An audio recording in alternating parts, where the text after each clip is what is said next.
नसल्ली अला रसूलिहिल करीम। बिस्मिल्लाहिर्रहमानिर्रहीम।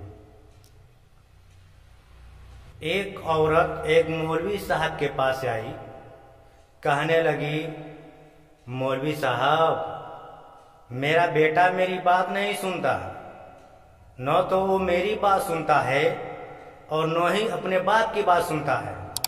वो ससुराल वालों की सुनता है, वो ससुराल वालों की सुनता है, वो अपने ससुर की सुनता है, अपनी सास की सुनता है, अपनी बीवी की भी बहुत कुछ सुनता है।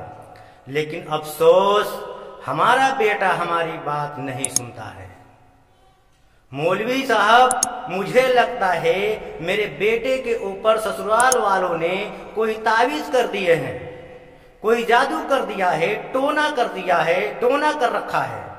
मौलवी साहब, मुझे कोई ऐसी तावीज दो कि ये सारा मसला हल हो जाए।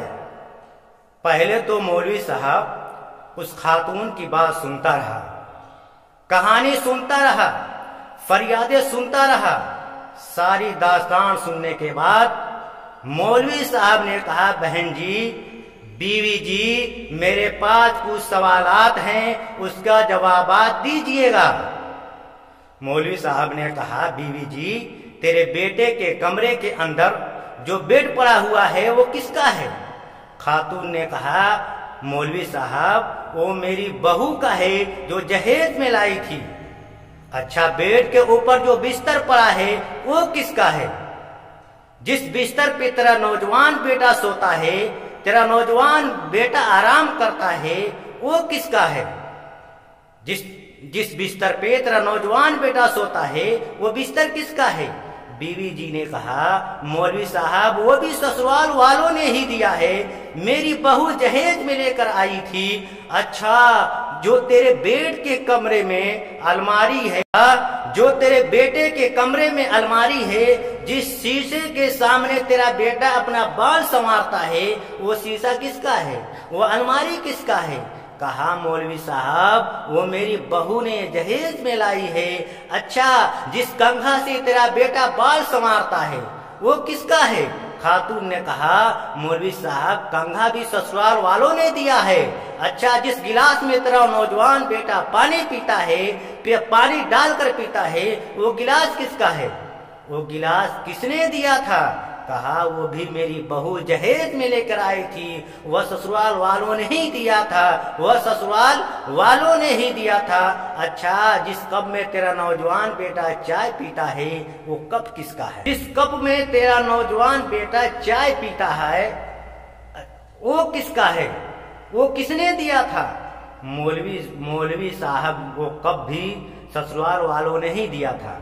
मौलवी साहब, वो कब भी ससुराल वालों ने ही दिया था। ये सुनकर मौलवी साहब ने कहा, खातून जी, बीवी जी, बहन जी, कमरे के अंदर जो बेड पड़ा है वो बेड भी ससुराल वालों का है। जो कमरे के अंदर अलमारी है उसके अंदर शीशा लगा हुआ है वो भी ससुराल वालों ही का है। जिसके सामने खड़े होके, जिस शीशे के सामने तेरा बेटा अपना बाल संवारता है, कंघा करता है, वो कंघा भी, वो बेड भी, वो शीशा भी, वो अलमारी भी, जब सब कुछ ससुराल वालों का है, जब सब कुछ ससुराल वालों का है, जब सब कुछ ससुराल वालों ने दिया है भी, जब है भी सब कुछ ससुराल वालों का, तो ससुराल वालों की मिल्कियत में तेरा बेटा रिहाइश कर रहा है।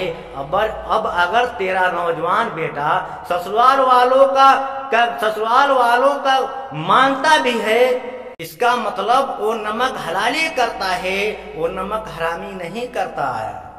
इसका मतलब वो नमक हलाली कर रहा है, वो नमक हरामी नहीं कर रहा है। देखिए बहन जी, कमरे के अंदर जितना सामान पड़ा है सारा सामान ससुराल वालों ने दिया है। जिस बेड के ऊपर तेरा नौजवान बेटा सो रहा है वो ससुराल वालों ने दिया है। जिस शीशे के सामने ही अपना बाल संवारता है वो ससुराल वालों ने दिया है। यहाँ तक कि जिस कंघे से तेरा नौजवान बेटा अपना बाल संवारता है वो भी ससुराल वालों ने दिया है। और जिस गिलास में तेरा नौजवान बेटा पानी पीता है वो भी ससुराल वालों ने दिया है। वो भी ससुराल वालों ने दिया है। अब अगर तेरा नौजवान बेटा ससुराल वालों की बातें भी मान भी रहा है, इसका मतलब ये है तेरा बेटा नमक हलाली कर रहा है। बहन जी, जब तेरा बेटा कंघी से लेकर शीशा तक, गिलास से लेकर कप तक सब कुछ उन्हीं का इस्तेमाल कर रहा है, तो उनकी खुददारी तो तुमने उस दिन ही मार दी जब तुमने सामान ट्रक भर कर घर में लेके आए थे। खुददारी तो तुमने उसी दिन नौजवान बेटे की मार दी। जी ओ बीवी जी, जादू तो तूने अपने नौजवान बेटे पे खुद करवाई है। अब जब वो नमक हलाली कर रहा है तो अब उस पर एतराज क्यों करती हो? बहन जी, अगर बेटा पैदा कर लिया और शादी के लिए लड़की भी ढूंढ ली और सामान भी खुद ही बना लेती तो कितना अच्छा था, कितना अच्छा था। अपने बेटे को जहेज के बदले तो बेच दिया था। बीवी जी, अपने कीमती सरमाया नौजवान बेटे को जहेज के बदले बेच कर तुम मेरे पास आ गई हो कि अब मुझे कोई तावीज दो कि हमारा बेटा हमारी बात मान ले। मौलवी साहब बोल तो नहीं रहे थे, वो तो मोती रोल रहे थे। ऐसा लग रहा था वो मुआशरे के हर जहेज खोर इंसान के मुंह पे थप्पड़ रशीद कर रहे थे, तमाचा रशीद कर रहे थे। इस जहेज जैसी गंदी लत ने मेरे खूबसूरत मुआशरे को गंदा कर दिया। इस जहेज जैसी गंदी लत ने माओ के बेटे को बेच दिया। माओ की फरियादें सुनने वाला कोई नहीं, माओ की बातें सुनने वाला कोई नहीं। कल जिस औरत की कीमत अशरफी दिनार से लगती थी, पैसे से लगती थी, आज उसकी कीमत जहेज से लगती है। आप देखते नहीं, हमारे मुआशरे में जब किसी बच्ची की शादी होती है तो बच्ची के घर वाले बच्ची का सारा जहेज का सामान बाहर निकाल कर रख देते हैं। फिर मोहल्ले वालों को बुलाकर दिखाते हैं, बच्चियों आओ मेरे बच्ची का जहेज देख लो। मैंने कहा, ओ नादानो, तुमने जहेज तो दिया अपनी बेटी को, लेकिन ये किसी को ख्याल न आया कि जहेज देखने के लिए जो बच्चियां आई हैं, उन बच्चियों में से लावारिस बच्चियां भी है, यतीम बच्ची भी है, गरीब बेटी भी मौजूद है, उस गरीब बाप की गरीब बेटी भी मौजूद है।